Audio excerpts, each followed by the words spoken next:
अनुभव ना फार गरजेचे असतात आयुष्यात, आणि ते फक्त स्वतःचेच नाही इतरांचे सुद्धा. आपण काय करतो, आपलं एक स्पेसिफिक वर्तुळ असतं, आपण त्यातच जगत असतो. त्याच्या बाहेर जाऊन आपण विचारच करत नाही, कारण आपल्याला वेळच पुरत नाही. आणि वेळ म्हणजे कसं की तुम्ही ठरवणं, तुम्ही चौकस राहणं, तुम्ही चौफेर अशा दृष्टिकोनातून बघा की याच्यातून मला काहीतरी घेता येतंय. दरवेळी कसं असतं ना की एखाद्या माणसाला वाटतं मी करतो ना तीच पूर्व दिशा, तेच सगळं बरोबर, पण असं नसतं यार.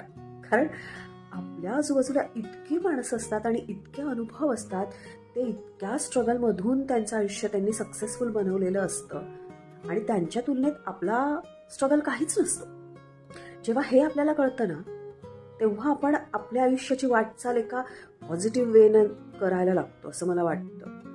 आणि केलं पाहिजे यार हे, कारण जोपर्यंत तुम्ही तुमच्या बंद डोळ्यांच्या मागचं बघू शकत नाही ना, तोपर्यंत तुम्ही मनमुक्त जगूही शकत नाही, असं मला तरी वाटतं.